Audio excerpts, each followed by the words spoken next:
Welcome to Talent Unfiltered. Located at the intersection of innovation and all things talent. Talent Unfiltered is presented by HireWorks. HireWorks. Talent forward.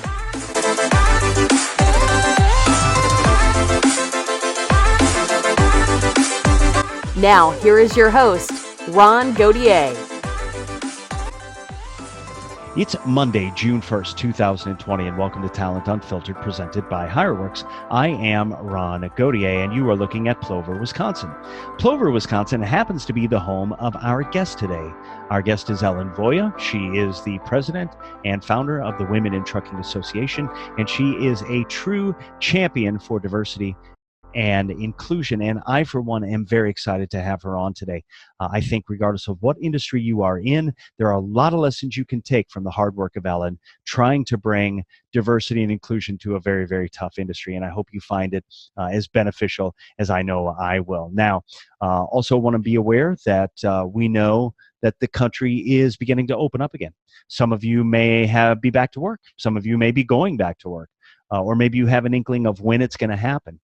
Maybe some of you are not going back to work. In any case, please do not let your guard down just because we're opening things up again.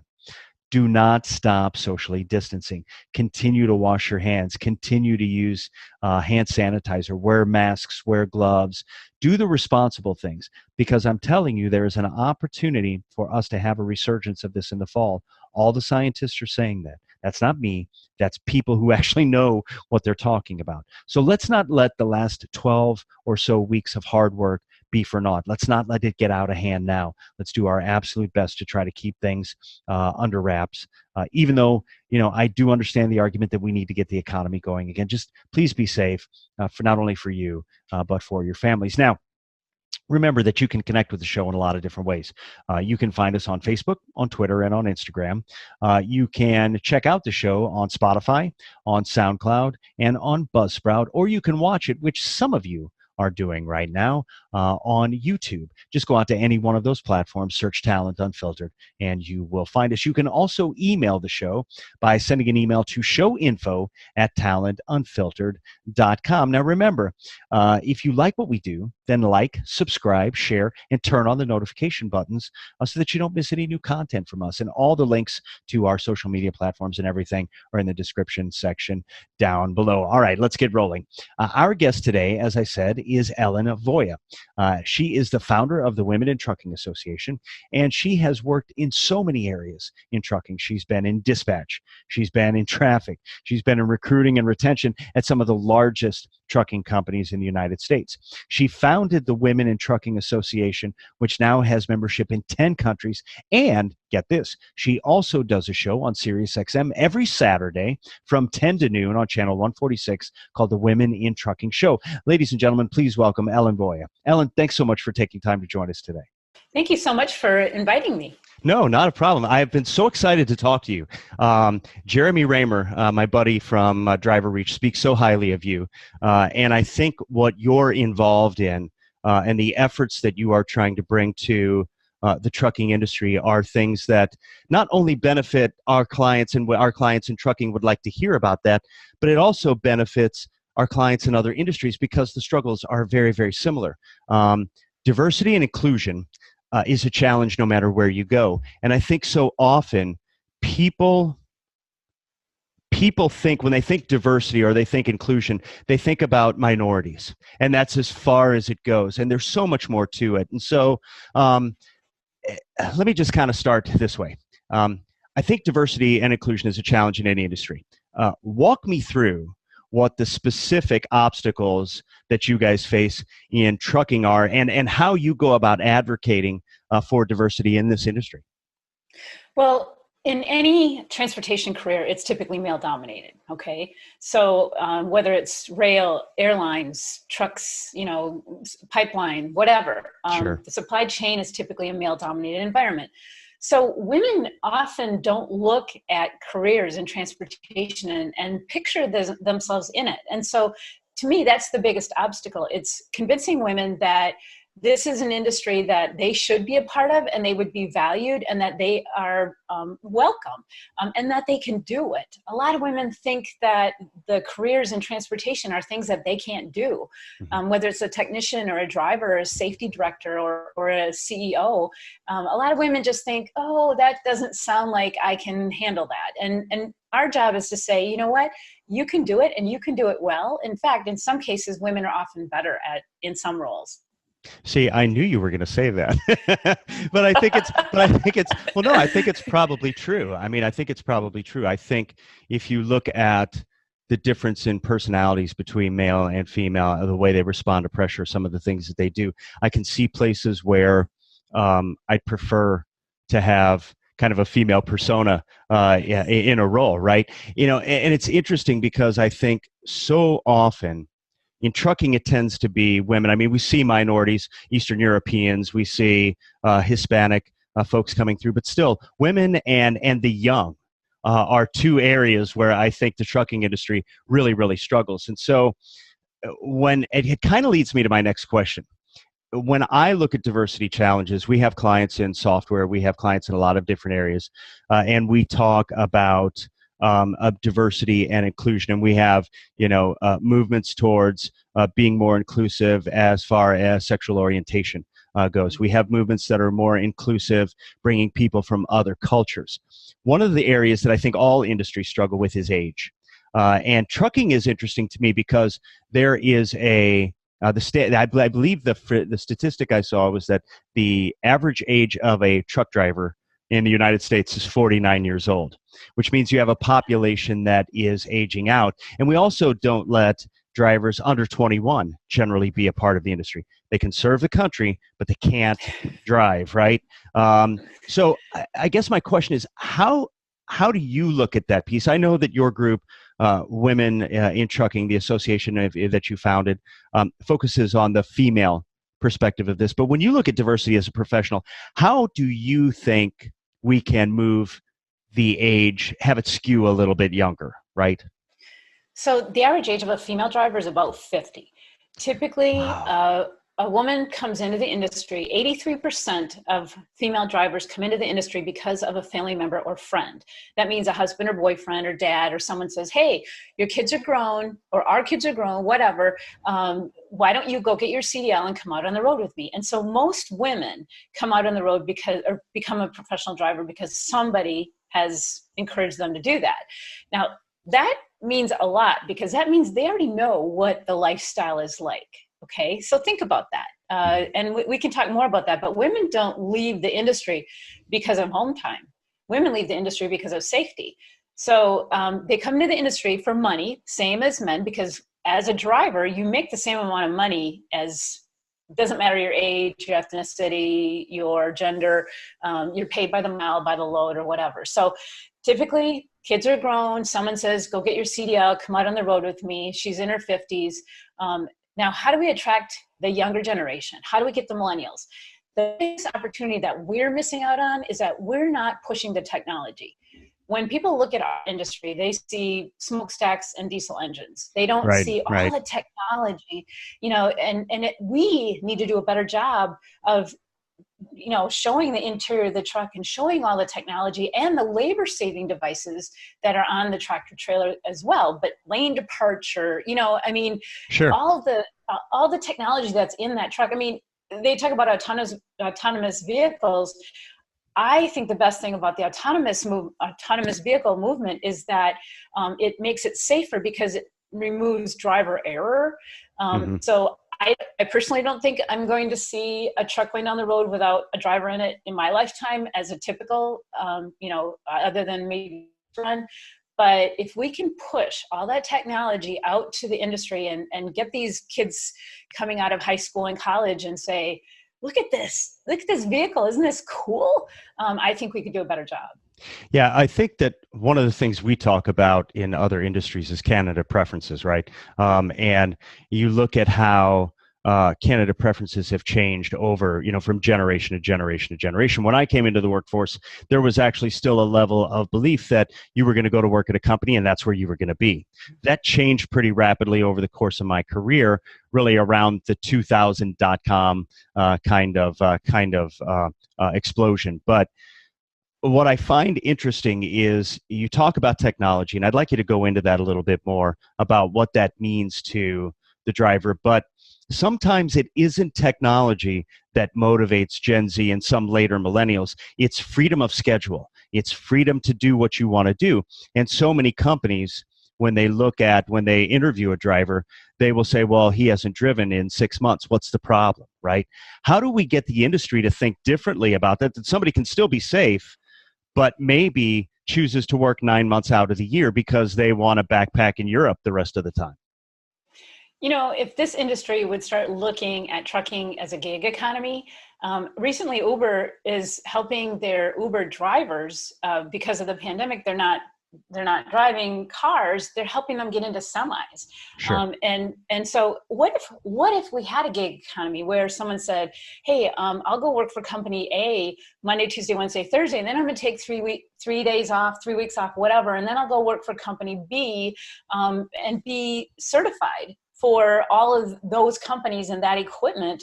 And then maybe we could get a teacher who's off for the summer, or maybe somebody who has a job that isn't year round.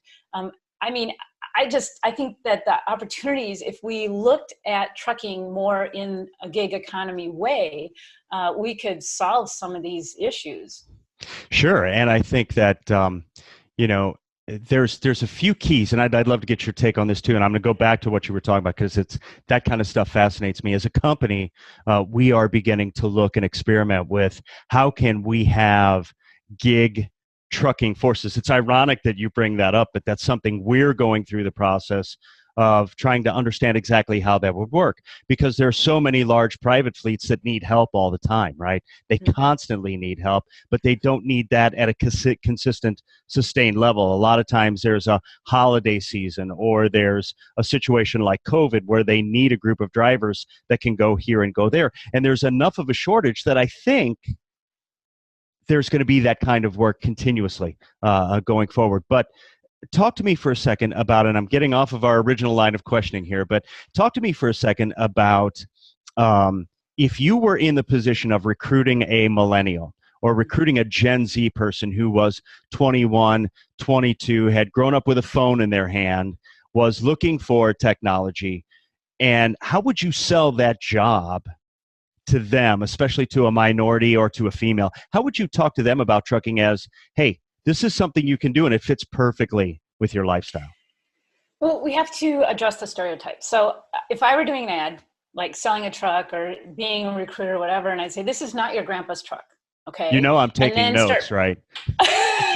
Go ahead. Okay. And then start pointing out the differences. So let's talk about, hey, like maybe do you have lane departure warnings in your car? Well, guess what? We have them in the trucking industry. Do you have anti-collision, anti-rollover? Do you have automated transmissions? People don't even know that trucks have automated transmissions. Yep.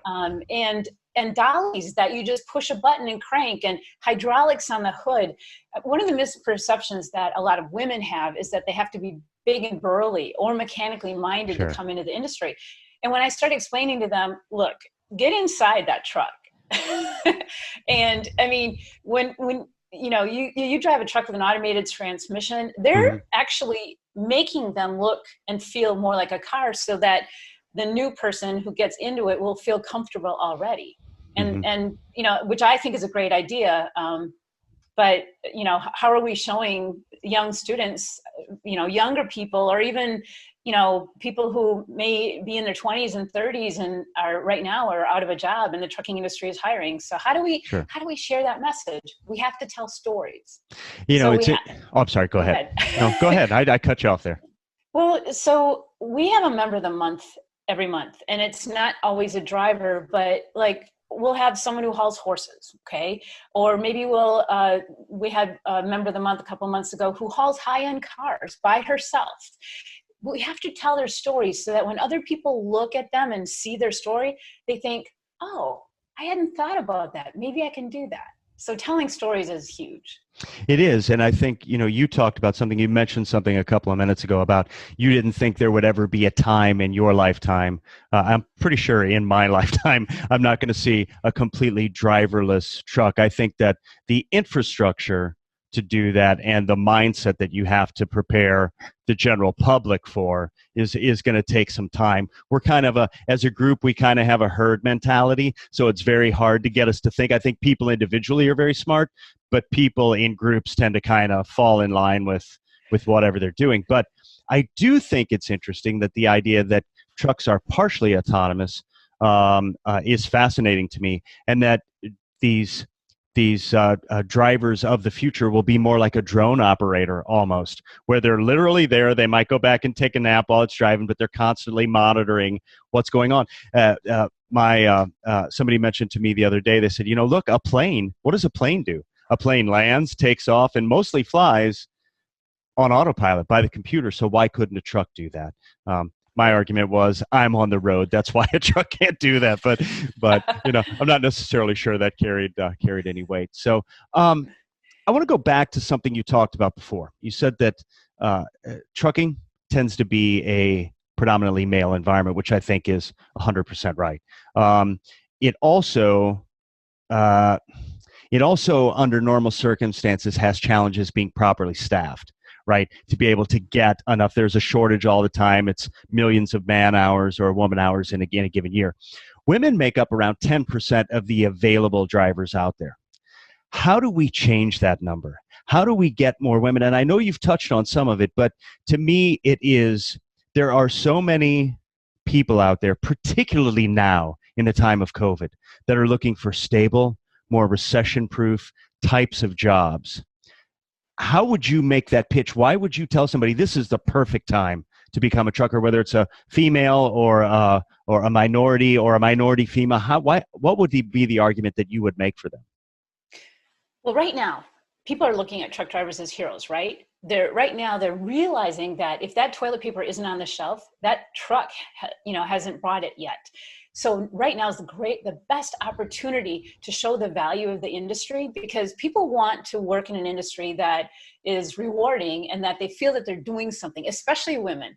Women want to feel like they're changing things for the better. So we have to tell the story now we have to make it personal. In the past, I would hear people say, oh, I see trucks on the road and they're in the way, but I just don't think about it. So a couple things that we've done at Women in Trucking, and this year we hired a new driver ambassador. And so we're putting together a tractor trailer. Schneider donated the tractor, Walmart Nice. donated a trailer, and we're building it. And we've got a superhero, huge graphic wrapped on the side, which we think Nice. will appeal to a younger generation. And she's like holding the wheel, it's a great graphic.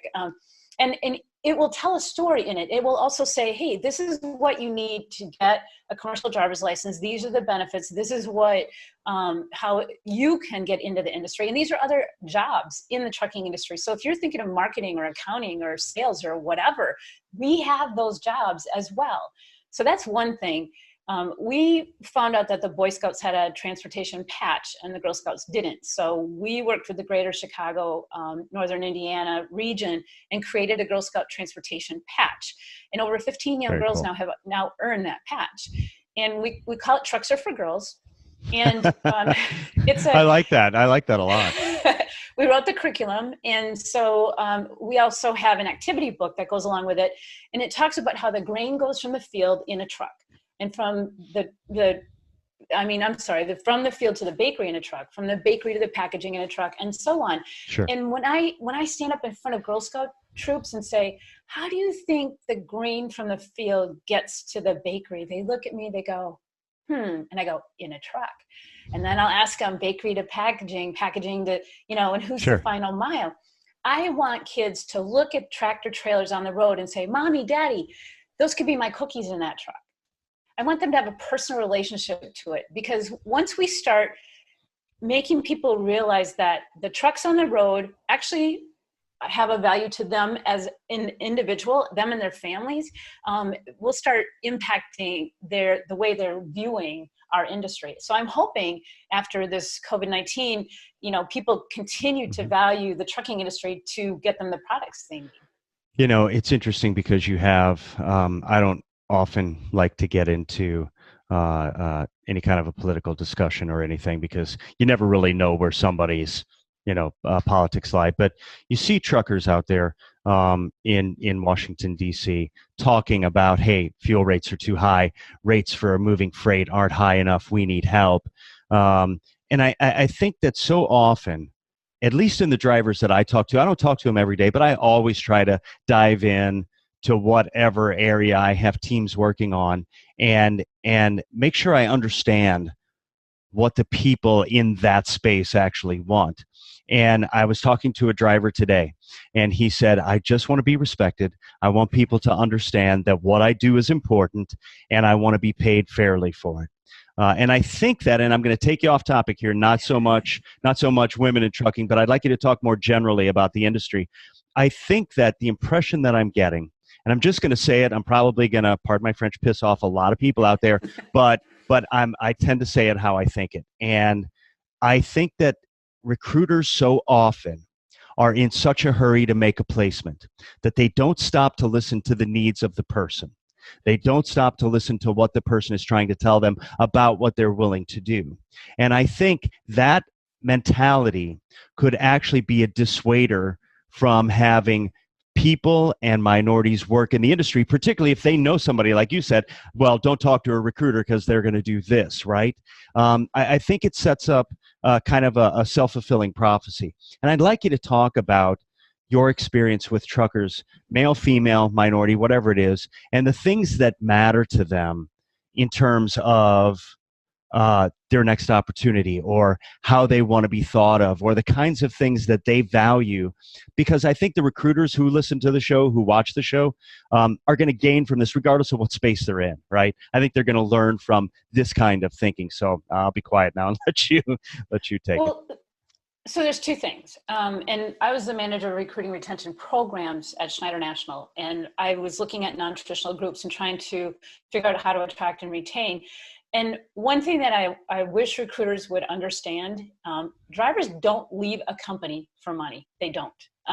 They don't start looking for another company until something else ticks them off. So I'll do a panel discussion and I'll ask drivers, do you think you could make more money somewhere else? And I always hear, yes. And I go, well, then why are you staying with your carrier? And the reasons are because they value me, because they get me home, because they talk to me, they work with me. I mean, it's not about money. And that's the biggest issue I wish that the trucking industry understood. Drivers don't leave because of money. They start looking because of something else. Now, when they go somewhere, they'll look more towards the money, so going somewhere, money is a factor. But if they're happy and the expectations are being met, and one other thing, drivers, regardless, male, female, minority, whatever, they want a level playing field. And especially women don't want to be treated special. They don't want front row parking. They don't want anything. I want front row parking. So, I'm more than willing to admit that. They just want a level playing field. And the misconception in this industry is that women have a level playing field. So 13 years ago, when I came in to the industry, and I started in the trucking industry many, many years ago, when there weren't even showers for women.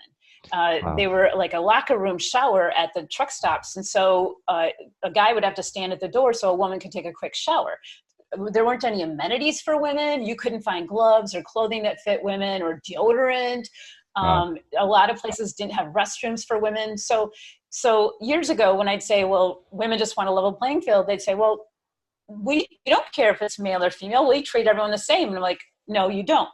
If you treat everyone the same, you'd actually have women's uniforms. Sure. And I'd start pointing out, and I remember standing in front of a group saying, how many of you still give out big belt buckles for safe driving awards? And they'd sheepishly raise their hands, and I go, stop. Just stop. How many women wear big belt buckles? So when they think it's a level playing field, and then I start pointing out, well, you might want to reconsider this and you might want to reconsider that. Sure. And they start going, oh, okay, that makes sense. It's funny because I think sometimes, and this is true, I've seen it in industry after industry after industry, where a level playing field is defined by what a guy or the person in charge thinks it is, right? It isn't always applicable to everybody. The rules are so often made by somebody who has no frame of reference for the person who the rules aren't fair to, right? And so It's called the dominant norm. oh, dominant. See, I like that. I like that. Yep, it's called the dominant norm. So the minority is expected to comply with the dominant norm. Well, I think my plan now is that I'm going to have you on once a week so that I can learn something, learn something new. It's funny that you bring up. You talked early in the interview about how women perceive the industry and think that at times that it may not be for them. Freightwaves did a study where they said 19% of the executives across the country in trucking were actually female. Now, we see some movement in that on the logistics side of the business, but we don't see it on this side of the business. And you also said women are sometimes better in certain situations than men. Mm-hmm. Tell us why companies who are out there should be looking to female executives. What are they going to bring to the table in this space that a man might be able to bring, but maybe not at the same level? So what women bring is a risk aversion. Okay, we are more averse to risk. So as a driver, you want someone who takes fewer risks in the cab of your truck, right? What about in the boardroom? So what if you're all in there and you're saying, well, let's do this acquisition, or let's buy this many trucks, or a woman will make decisions differently. So men will take the options and narrow them and make a real fast decision on let's go with this. Where women, they'll look at the options, they'll say, have I missed any? And try to expand the options, and will take longer to make a decision. Now, is one better than the other? Absolutely not. Neither one is a better way of making decisions. But if your culture values quick decision-making and authoritarian approach, then your culture is already not, you're expecting women to comply with the dominant norm. And I'll tell you a great anecdote that Valerie Alexander, who wrote the book, How to Succeed in Business Despite Having, or How to Succeed in the Workplace Despite Having Female Brains. She said, picture it this way. And you can edit this if you want. No. This is all going to final. This is I love right this anecdote. So if the culture at your company is quick decision-making, being aggressive, being assertive, hierarchical, and not a collaborative type atmosphere, which is typically a male-dominated environment. So let's say men are the monkeys and women are the penguins, okay? So the boss says to the penguin, I want to meet with you every Monday morning at 8:00. And the penguin goes, great, that's great. And the monkey goes, yeah, and we're meeting at the top of the tree. So the penguin's like, okay, gets to work at 5 a.m, climbs up the tree, gets to the top, is uncomfortable because the wind's blowing, sitting on the branches, and the monkey goes, what's wrong with you? How come you're already tired out? Why can't you work in this environment? Well, guess what? We're the penguins. Got it. Okay. I was beginning to get worried about being compared to a monkey, but then I just kind of went with it. And it's a great analogy because I think so often people in power in organizations inadvertently put obstacles in the way of people actually being successful. And I've always looked at it, and I try to tell my teams this, and I'm just trying to let you know I'm not a monkey, so that's why I'm saying this. But I try to let people know that my job as a leader is to remove obstacles. That's what I'm here to do. I'm not here to put up more for you. I'm here to try to clear the path a little bit. So having said that, I want to switch and go a little bit different direction. Now, you talked about being able to attract people from other places, millennials and things like that. Do you have some specifics, maybe one or two things from a brand perspective, an industry brand perspective, that leaders and companies may want to think about changing? I don't think you can't even get anybody in the industry to agree on a standard of how to verify employment, right? So so how do you get everybody to do this? But I think change happens one company at a time. What would be a couple things you would tell leaders in companies to think about working on as it relates to how drivers view them? Well, first of all, ask the drivers. I mean, it's just so simple, right? Sure. Drivers aren't asked. They're not. When I go to trucking companies who are actually bringing in their female drivers and maybe holding an event like a women in the driver's seat or Diamonds of the Highway, different companies are now celebrating their female drivers, and they're bringing them in and they're asking them questions. They're saying, what can we do differently to attract more women? So think about the 83% who come in because of a family member or friend. Shouldn't we be going out to the men who are drivers and saying, hey, do you think your sister or your mom or your cousin would want to come and maybe work out a way so that they could help train her, or, because they know who. And here's a tip. You're going to love this one. So in our recruiting and retention initiative, we did a lot of research, and we did everything on ads to, the graphics, the wording, things like that. One of the things we found is that on our Facebook page, 80% of the female professional drivers had a motorcycle license. Think about that.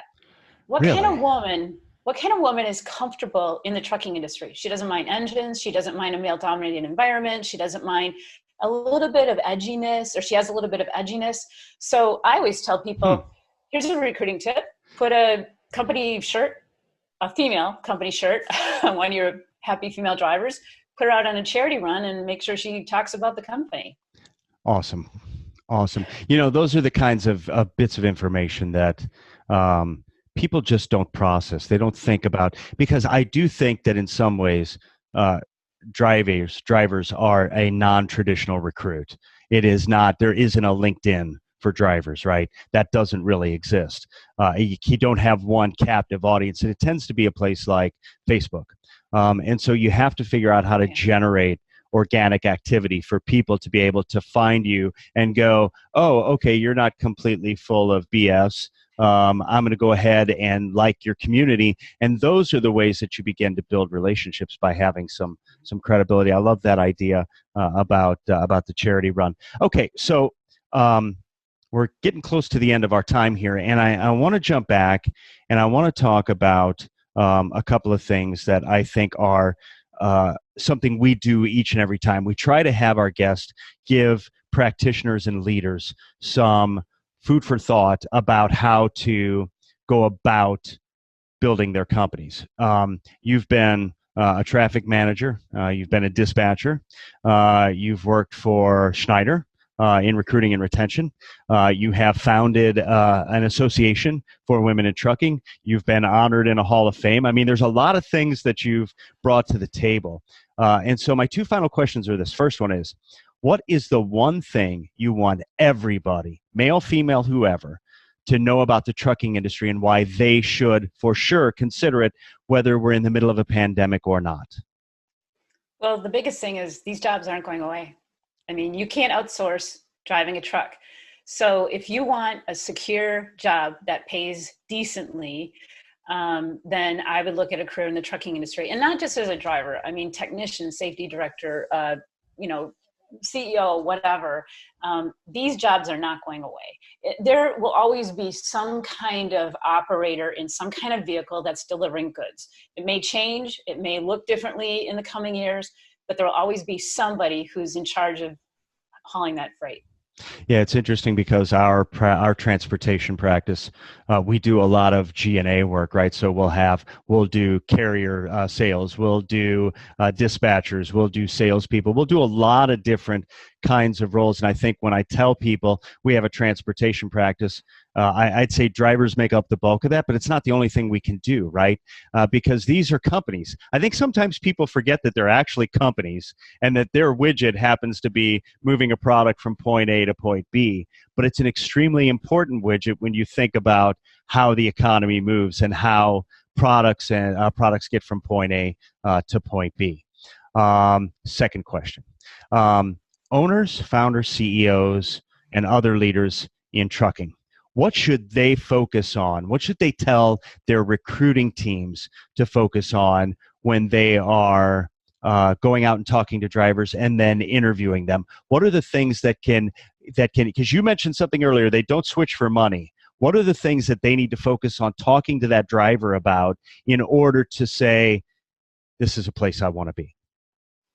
So women actually value their relationship with their carrier and their dispatcher much higher than men. And so if a woman has a good relationship with her dispatcher and with the company, she'll stay. Even if other things go wrong, like freight, whatever, rates, loads, whatever, she'll be much more loyal if she feels that the company has her back. And women rate that much higher than men. Men will leave because of, whatever reasons, but women typically leave because of the culture, the company culture, and they rate their the open door policy, the visibility of the leaders, the communication, the things like that. Because remember, women are more team oriented and collaborative, and driven by estrogen, which means that we have a much more maternal way of looking at the world. So the relationship with their company and the relationship with their dispatcher are extremely important. So when you recruit women, you really got to talk about how they're valued as an individual. That's awesome. And I think that I see these changes taking place in other industries and other places where we work, where organizations are beginning to create really inclusive, diverse environments. And there was a study done a couple of years ago by Gardner, and they were talking about millennials versus Gen Z. And that in the millennial population, one of the primary drivers for them to get a job, or things that they considered when they were looking at a new company, was diversity. It was one of the top 2 or 3 things that they looked at. What was the work population like? On the other side of that, Gen Z, their diversity need was much lower down the list, still there in the top 10, but much lower. And it's because they expect diversity. They expect those things. And so when you start talking about these ideas of how you talk to someone, how you interview them, the kinds of things that you use to attract one population versus another, I think that's outstanding insight. And I'm really, really glad that I had an opportunity to have you on today. I think that if more people would listen to you, the industry, the driver shortage might begin to go away, right? And I really, I hope so. Well, I mean, you and me both, but I hope it doesn't go away all the way, because then I think my recruiting business is over. But it's one of those essential services, and you want to see it do well, and you want to see people succeed. Ellen, thank you so much. I'm so glad that I got a chance to talk with you today, and I hope that in the future we can do this again. I would love to. Thank you so much for having me on. Awesome. Thank you, everybody. Ellen, thanks again. That's going to do it for us today. I want to take a second and thank Ellen again for joining us. I got a lot out of that. I hope that you did too. Don't forget to check out her show on SiriusXM. That's channel 146. It's the Women in Trucking Show, and it's on every Saturday from 10 to noon. Give it a listen. I know I'm going to do the same. Now, if you like what we did here today and you want to stay up to date, then like, subscribe, and share on your platform of choice. You can also connect with me or the show on social media, and that's on Facebook, Twitter, or Instagram, or you can just find me on LinkedIn. Now, don't forget to join us next week when Dr. Helen Sun, who is the former CTO at JP Morgan and the former CTO at Stats Perform, joins us to share her views on hiring from the C-suite. Until then, stay safe.